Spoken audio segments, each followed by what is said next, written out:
All right. So welcome everyone to another Elevate Lane County Working Wednesday in our spring series. Today's career readiness webinar and our entire spring series is sponsored by our partners at Selco Community Credit Union. Thank you, Selco, for your dedication to student success and education. My name is Brianna Vincent, and I'm a project coordinator with Connected Lane County.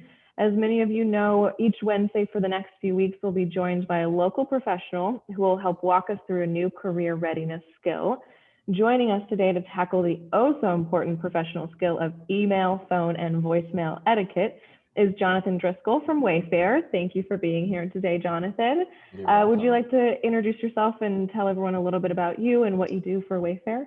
Yeah, absolutely. So like she said, my name's Jonathan, and what I do for Wayfair is I'm an engineer. So I'm an engineer too. What I do is I work in the IT department for the whole company. And one of the things that I facilitate is our email systems, our phone systems, communications platforms across the globe with some other teams. And so, yeah, that's what I do here.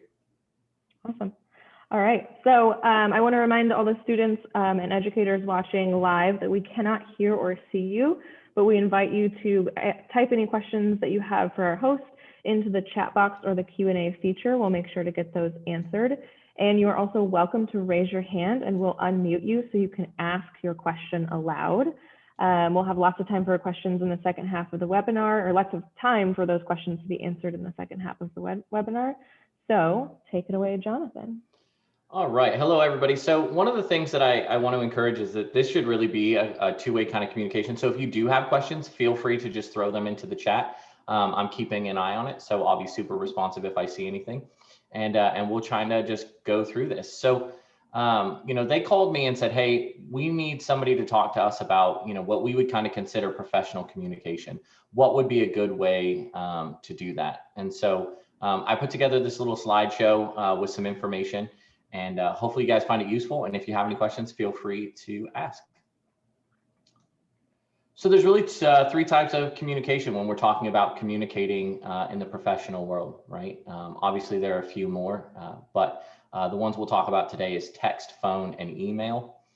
If you're part of any kind of platforms that you'll see out in the world, Discord, Slack, things like that, that's going to be very much like a text, phone, and email kind of situation as well. So you want to follow kind of the same rules. So kind of keep that in mind. Lots of new types of communication out now this past year. Yeah, there's a lot. There's Zoom, there's Google Meets, there's things like that. And so all of the rules that we kind of talk about in here about how to do this well, you'll kind of figure out that they kind of pertain to everything. And so it'll make a lot of sense. So the first one we'll talk about is email. And so the thing to know about email is it's the least urgent form of communication. So on a daily basis, I get somewhere in the neighborhood of 200 to 300 emails. So wow. I clearly don't check them all the time, usually once or twice a day. So the thing that we say is if you send somebody an email, you want to wait at least 48 hours before you kind of expect them to respond to that email. So you want to address people with a formal title. You want to address them as like, Mr. or Miss, sir or ma'am. And all of this has to do with how well you know the person. Like that's the general rule of thumb. If you know them really well, they're a close friend, family member, things like that, a friend of a friend, and you've, had dinner with them and so forth, you can probably skip the Miss or Mr. But if you're not sure, always go more formal. So one of the other things that you see in emails is the subject line. You want that subject line to be there. So not just say something like, your name, because that doesn't mean anything to them. And as they're scrolling down, you want it to capture their attention. And then something that we always say is answer first and elaborate. And so I kind of put some things here on the screen. So you can see your to, your CC, your BCC, your subject, and your message. So remember that to is the person that you want to write it to. CC, that stands for carbon copy, which is before kind of all of our times. So that's if you want to put other people on the email message. Anything in the to and CC category, everybody can see. BCC, or what we call blind carbon copy, that's where if you want to put things like For me, if I send a professional email and I want to keep my boss in the loop, I put them on the BCC line. So I send the email to the person I'm sending it to and them. It's always kind of fun if you want like a teacher or an adult or somebody that you're kind of looking for feedback to be able to see what you're sending out. That's a good way to do it. The subject line. One of the things that I like to put in the subject line is I try to make it creative. So I applied for a job, back in the day, and I put the job title. I think it was just, engineer. I'm the person you're looking for, exclamation point. So that when they read that, they'd go, oh, well, that's interesting. So, and then in the message, you want to do what we call answer first. So if you're responding to an ad, if you're responding to somebody saying, oh, email me about this thing, let them know that I'm responding to this, and then kind of talk about it a little bit more. The big thing about email that I cannot stress enough is that punctuation, spelling, and grammar are all important. And a lot of us aren't good at punctuation, spelling, and grammar. And so a good rule of thumb there is to type your email into like Google Docs, which anybody can have access to if you can get a hold of a computer and a web browser or an iPad. Just type it into Google Docs, and then it'll correct all of those things. Then you can just copy and paste it into the email. So they will critique an email based on whether or not you have, good spelling, because it can be auto-corrected by the computer itself. So, yeah. And then another good rule of thumb is if you're not sure when you're sending an email, if it sounds right, if it's good, if you think that it gets the point that you want, send it to somebody else and have them read through it and say, well, I might change this or I might change this. You'd be surprised at how many times before we send like really professional communications, we have other people read it just to make sure it's saying what we want it to. Mm-hmm. The most important thing here for people in email is have a professional looking email address. And so, for example, my personal email address when I'm applying for jobs or things like that, sending letters to the post office or whatnot, I'm going to go with jonathan.driscoll@me.com, right? First name dot last name at your email. You want to avoid your kind of more personal email accounts, Goofy Duck or, Skater Kid or those kinds of things. Oftentimes, if nothing else, they'll get caught by the spam filter and they won't get to where you're trying to get them to go. So try to make one that looks kind of more professional. I do understand there are a lot of people out there who don't want to put their name and personal information in their email address, and that's fine. So, you can put your like first initial, last initial, like job seeker. There's all kinds of ways to make it seem more professional. So kind of keep that in mind. What do you feel about like numbers in general though? So Jonathan.Driscoll 123, if someone has a super common name, then it may not be available. So are numbers something you would suggest or try? Absolutely. Yeah, realistically numbers happen, right? Because like you said, you're going to end up with people who have multiple email addresses or people who have like the same name. If your name is Kate Smith, like there's going to be thousands of them. Interestingly enough, when you send an email, it's all about when you set up and configure the email, it asks you for your first name and your last name. And so you need to put those in. When I don't feel comfortable with it, I still put my first name and my last initial so that when they get the email, it's not going to say, Goofy Duck 08. It's going to say, Steve Smith, or in my case, Jonathan D in the subject, and then they can click over and see it. That's not always true, but for the most part anymore, that's kind of the way that it is. Gotcha. So there's like a two-part of setting up emails, the email address itself and the name behind the email. That's right. They'll post the name of the person. So when you're setting up that email for job searching, just make sure you use your real name. So, all right. So the next form of communication.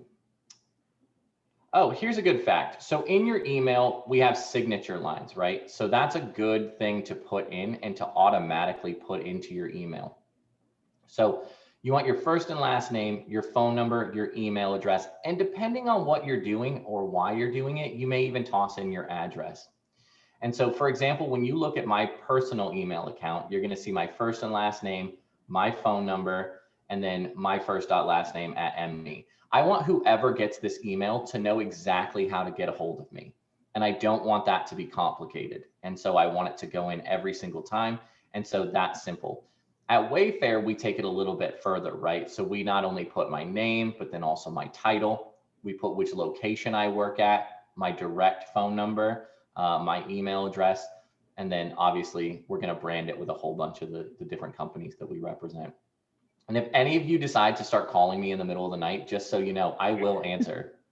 So be prepared. that's right. So signature line, that's kind of important. You just want to make sure, and this is true of everything that we're going to talk about now, is make sure that it's easy to get your information so that they can get a hold of you. Because that's the whole reason that we send them these communications, is to talk to somebody. And so, all right. The next one is the telephone.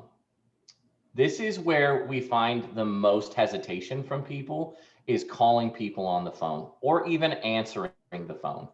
So let's talk about this a little bit. So phone is the second most important kind of communication. So as far as return time, we're looking for a return phone call inside of about 24 hours. So if email's 48, phone is 24. So give someone an entire day to call you back. The key to getting somebody to call you back is having your voicemail set up. And I know a lot of people don't know what to say when they set up their voicemail. And so I put a little script right here that you guys can use if you want to. You don't have to use it exactly, but it does give you some structure. And so we'll kind of cover what's in that here in a second. The big thing to know is whenever you call somebody on the phone, they're like the rest of us. They don't actually want to talk on the phone, so they're probably going to send you to their voicemail, especially if you're calling a cell phone or something like that and they don't know your number, you're just going to get the voicemail. So always be ready to leave a voicemail when you call them. Like, know exactly what you're going to say on the voicemail. And I'm not even kidding when I tell you it's perfectly reasonable to write it down so you can just read off of a piece of paper exactly what it is you want to say. It makes it so you're not nervous about it. It makes it so you're not, kind of afraid of what you're going to say and trying to make it up on the spot. Just write it down. Best case scenario, they pick up the phone and you can probably skip the part where you give them your name and number, but then you can also, you'll just kind of know what you want to say when they pick up the phone as well. So always be ready to leave that voicemail. The next thing is leave the important information twice. Make it easy to get your name, what you're calling about, and your phone number, right? We talked about that. So in this script, you can see it's like, hi, Mr. or Ms. If you're not sure if they're a Mrs. or a Ms., just use Ms. So my name is Jonathan and my phone number is, etc. I'm calling regarding the thing that you're calling about. I'd love a call back when you can. Thank you for your time. Again, this is Jonathan and this is my phone number. So they don't have to replay the message. They just get it the first time. Maybe they wrote down the first couple numbers. Now they can do the second time. And so then just a simple goodbye, hang up the phone. So leave that number twice and leave your name so they know what it is that you're calling about and why they should call you back.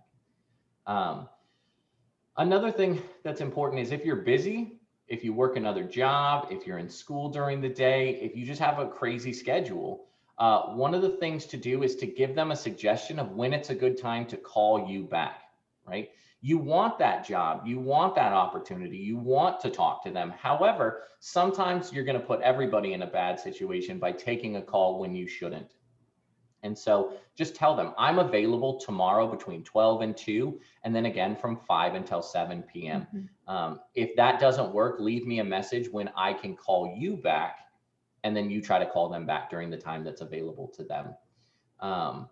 The key to this is phone calls should be in a quiet place. If you can't take the phone call in a time and a place that's quiet, where you don't have distractions, things like that, don't take the call. Let it go to your voicemail, which you've set up, and then let them just call them back. Having the phone call in the right environment is more important than having the phone call anywhere. So, and then depending on who you're calling, unless you've arranged it previously, all of your calls should take place between about 9 a.m. and 5 p.m. So unless somebody's telling you to call them earlier than that, you definitely want to just kind of stick between those hours. So, all right. And I don't see any questions, so make sure if you guys have questions, you go ahead and type them in and ask about it. Yeah, I haven't seen any either. So please do, if there's anything that comes up, pop those into the chat or the Q&A, or like I said, raise your hand and you can ask those. I'll unmute you. Definitely another thing to think about is when you set up your voicemail, don't use the automatic voicemail message. It's really generic. People will call, it'll say, hey, you've reached 555. And they'll start to go, maybe that's not the right number. Maybe it is the right number. They'll start to get anxiety, and we don't want that. So just, hi, this is Jonathan. I'm not available right now. Please leave me a message. I'll call you back. Thanks. And just, so use your voice, make them feel welcome, and make them feel at ease with talking to you. All of these things give the impression that you're already a professional, and they'll just be more at ease talking to you when they do finally get a hold of you, if all of the communication that you've had before you actually talk to somebody looks professional. And so they'll be more encouraged to talk to you. So the final one is text messaging, and text messaging is one of the newer ways of kind of doing things, but it is something that we do now. Text, Slack, Discord for folks who use that. All of these things, Google Chat, Hangouts, they all are going to kind of fall under the same kind of rules as text messaging.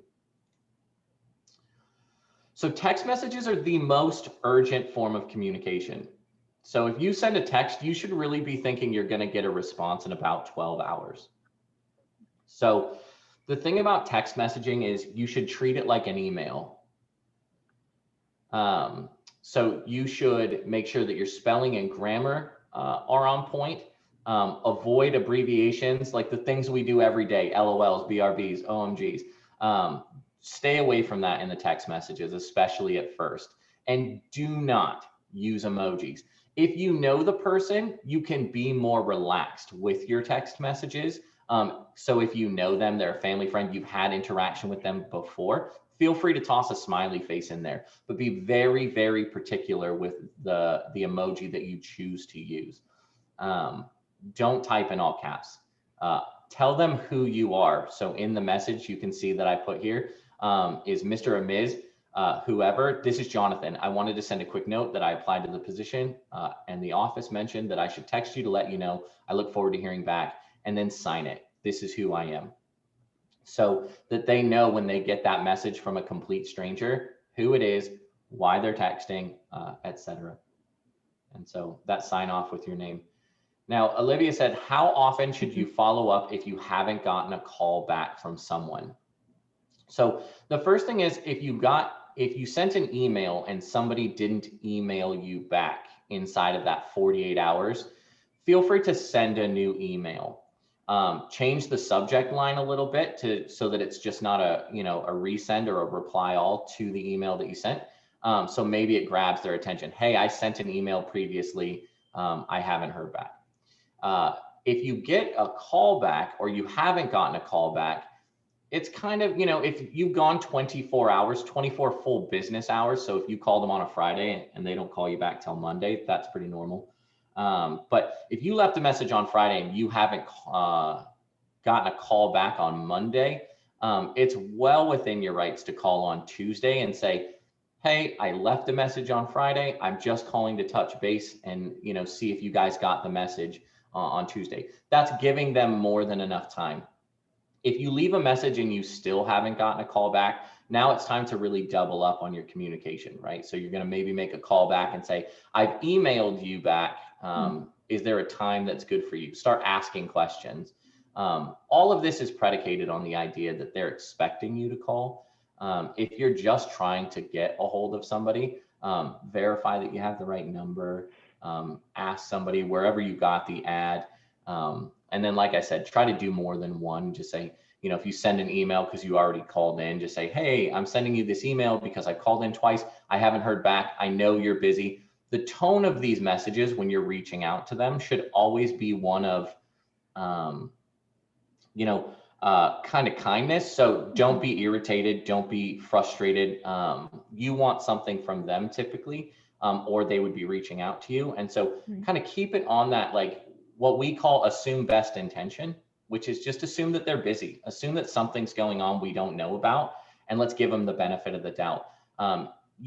it's okay to keep calling back. That shows persistence.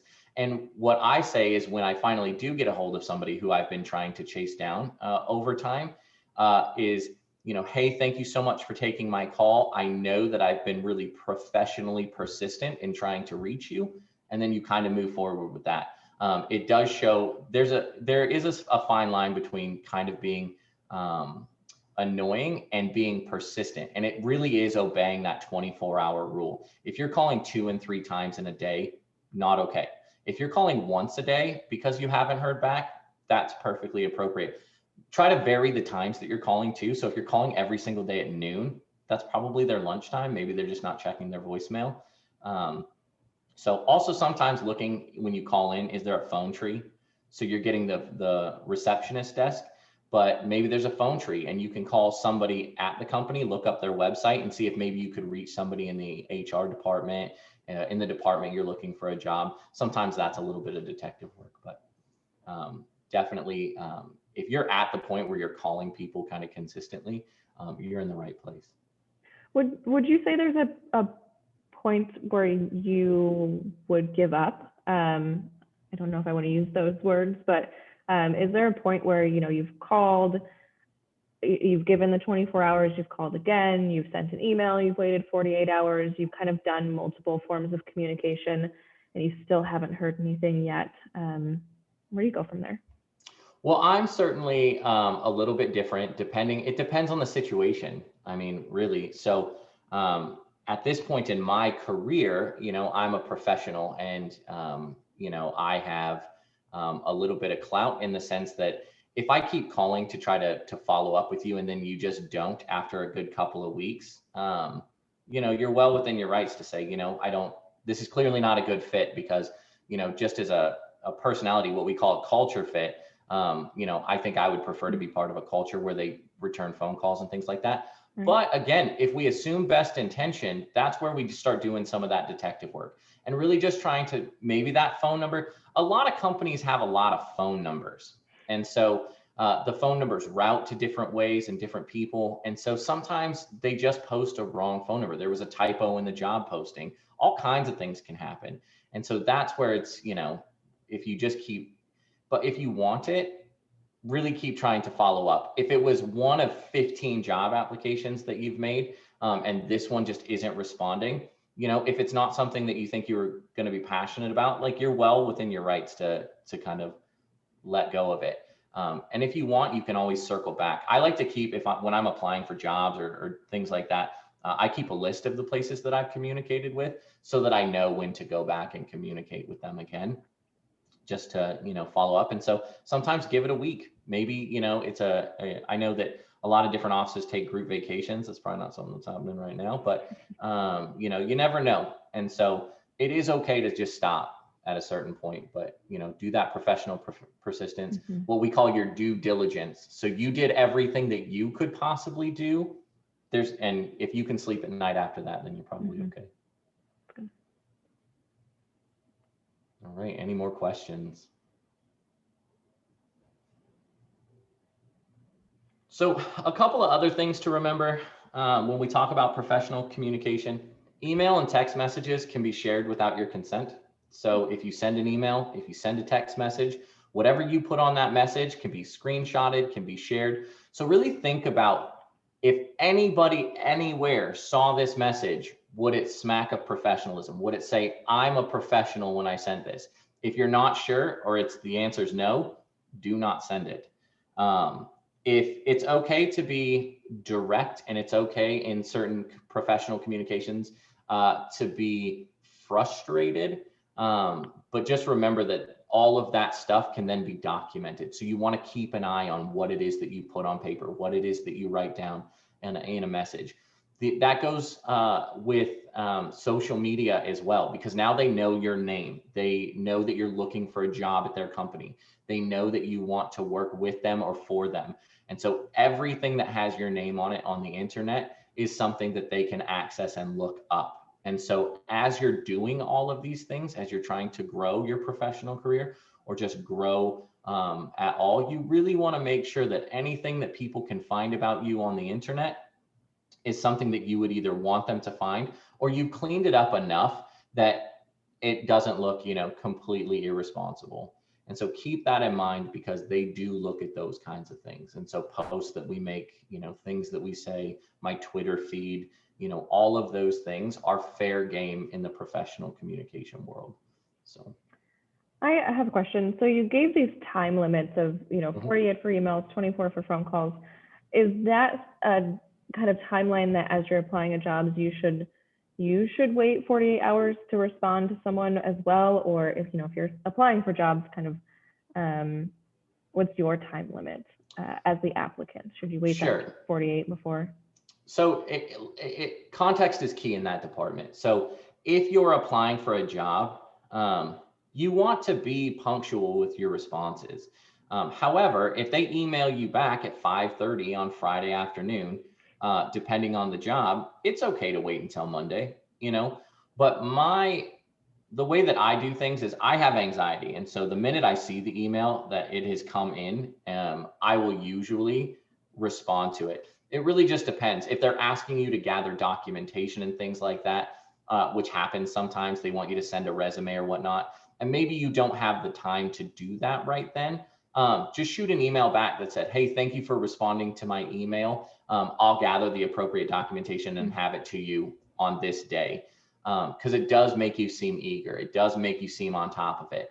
It is important when you set up these emails and tell people to email you, call you, or text you, that you check your email, text messages, and phone calls, which is why we say have your voicemail set up. If we call somebody back after they say, hey, give me a call at this time and this date, and we don't even get a voicemail, so we can't leave a voicemail, or their voicemail box is full, we don't usually call them back. We might send them a message that said we tried to get a hold of you, but we couldn't. So they're very simple steps that you can take to avoid that situation. And so you should do that. That being said, to answer your question more, if they call you back and they say, give me a call back anytime, put yourself in a position where you can make that call back. So again, if you're at the grocery store, if you're in the car, any of those things, wait until you can get to a place. If you are in the car or something, pull off to the side and, in a quiet situation and, return the call. Otherwise, they'll tell you when to return the call. So you can never be too kind of aggressive at the response to your emails, or to the response to the text message, or to the response to the phone call. It's just giving them the time to answer, really. And so you're in charge of you. We can't be in charge of them, but before we overwhelm them with too many communications, before we've given them time to answer, that's what we want to avoid. And so. Do you have any other, you talked about using Mr. or Mrs. or Miss, having a formal sign off to your phone calls or your emails. Are there any other key words or phrases that you can kind of sprinkle throughout your different forms of communication to sound more professional? Absolutely. And so a lot of this is taking place now in a time where things are a lot different than the way that some of the traditional kind of Mr. Miss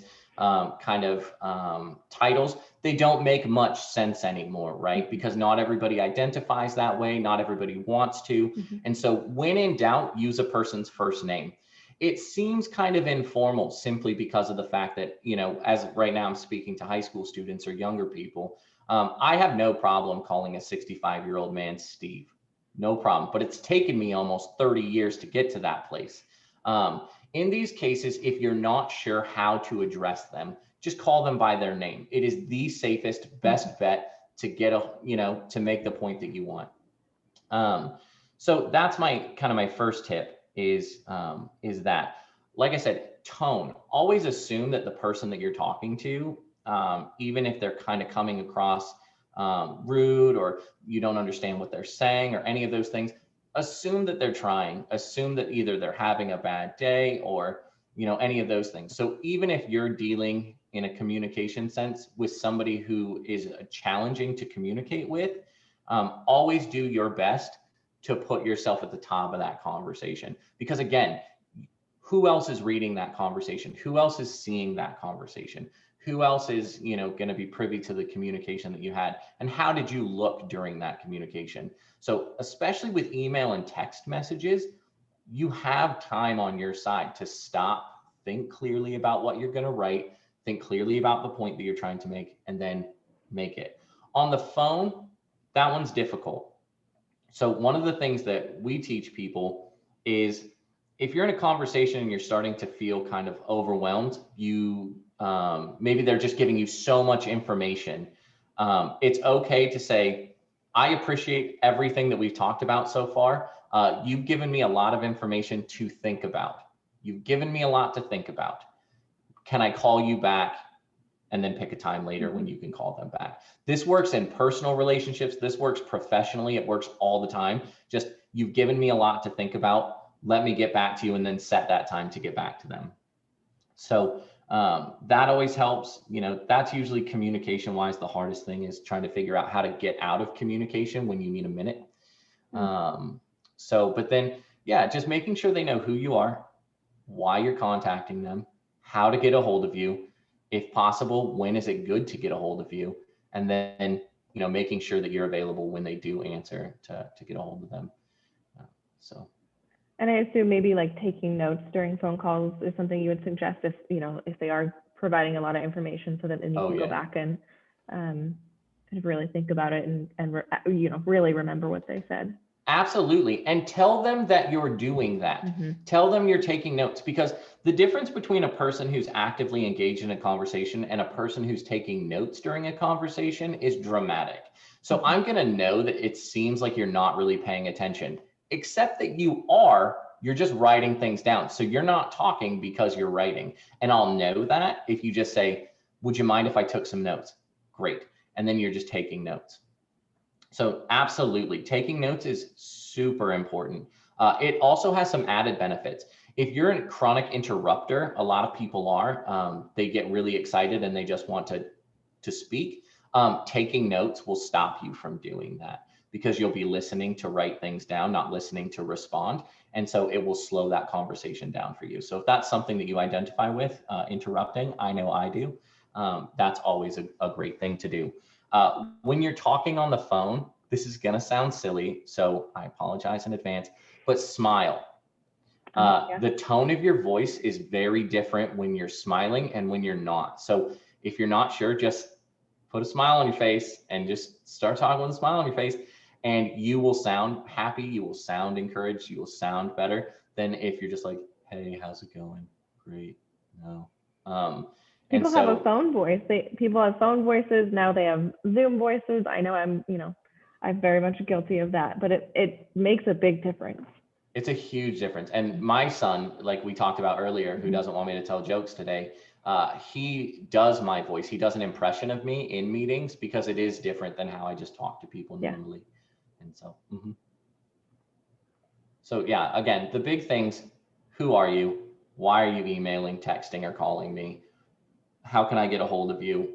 Do you have good grammar, punctuation, and things like that? Nobody's perfect. Even professionals aren't perfect. Doctors, lawyers, CEOs of company can't spell, are not good at grammar, don't have the best phone manners. Everybody is people, right? And people aren't perfect. And so the key is to do your best. And when in doubt, write it down first, so that you don't have to think about it in the moment. There is a question in the Q&A which is about email signatures, and I know you went over that, but could you bring up that slide again? Because I sure can. There is something you said that I wanted. I, as a professional, have thought about this question too. You suggested keeping your email in your signature, even though it's the same email that comes up, right? Yep. Is that just to make it easier to have all the information there in one place? Great question. So 2 reasons for that. Yes, to make it simple for them to get it. Because oftentimes, like I said, if you pull up your email, depending on your email provider, usually it'll show your first and last name, like we talked about when you sign up for your email address. It's what we call the short name in your email field. And so it will just show that. It'll show Brianna V. And then it's like, okay, so then you have to go and click on it in order to, send the email. The other thing that's true is sometimes people are going to forward your email to the person who needs it and so forth. Sometimes they're just going to look for the email. They're just going to copy and paste the new email.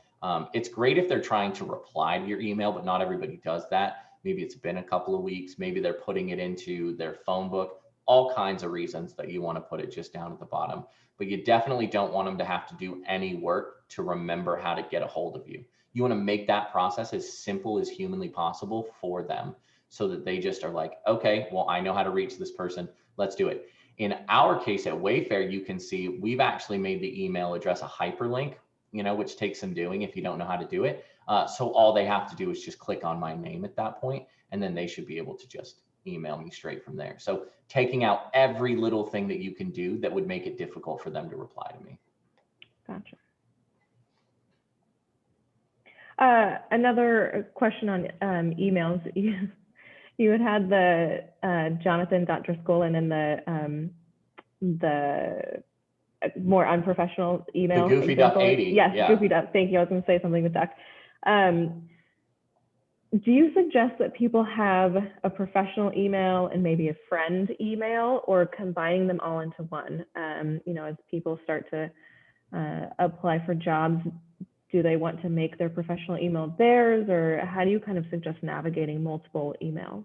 Great question. So it's simpler now than it used to be, right? And so most of you guys don't remember, but it used to be you had to go to each individual place to check your email. So I would have to go to Gmail, I'd have to go to Yahoo, I'd have to go to Hotmail.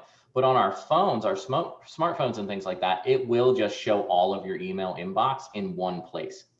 I prefer to have more than one email address, one for professional things, one for junk things. So when I go to Old Navy, or when I go to the Van store, or when I go to Cinnabon, whatever the case may be, and they're like, can I have your email address? I'm like, sure, you can have this one over here. And then I have my, I call it my grown-up email address. And so it's more geared towards if I'm sending a letter to a lawyer, if I'm sending an email to my parents, if I'm sending an email to a job application, or trying to do scheduling for my kids, reaching out to their teachers, things like that. And so I do have a very kind of more personal, professional, and then I also have just my regular old email account that's like my Gmail account that just people send junk to. And so when I sign up for video games and things like that. And then on your phone, it's all going to come in kind of as one thing, but you can sort it between, what's new, what's not. And if you don't know how to do any of those things, how to set up your phone, things like that, there are all kinds of people all over the place who would love nothing more than to show you how to do those things. So definitely reach out. And if we need to circle back on some of those things and have a follow-up kind of webinar about those things, just make sure that everybody here kind of knows how to reach us, and then we'll come back and do another one and show everybody how to do that. We're happy to do that. But no, I prefer 2 email addresses. A lot of people have 2 and 3, but at least one for the professional. So you never have to worry about what email address you're sending things from. You just kind of know. Right. I want to jump to phones really quick. There's a lot of spam calls that people are getting lately. So how do you know which phone calls to pick up, or which ones you should screen, or how do you navigate that? Yeah, if you're in the middle of like a job hiring process, if you're in the middle of trying to get a hold of companies and things like that, pick up the phone. Just pick it up. If it's spam, you can hang up. If it's not spam, you'll be glad that you picked up. And so, great question. Definitely just answer the phone. You're going to know it's spam when you get it. Obviously, there's some telltale signs of spam. Our phones nowadays, depending on the phone, will tell you possible spam call. But I get possible spam calls when my auto mechanic calls. So that's probably not it. The other thing you can do, and this takes a little bit of work, but will cut down on some of these problems, is if you call a company because you're applying for a job, you're trying to deal with something professional, put the number that you called in your phone book.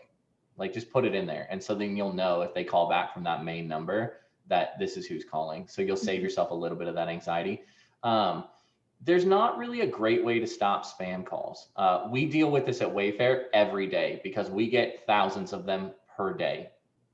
And so the problem is you can block the spam calls. You can get free spam blockers on your phone and things like that. But at the end of the day, technology is such that they can make new phone numbers faster than you can block them. And so it doesn't do a lot of good. Plus you'll block one number, they'll just call you from another number the next day.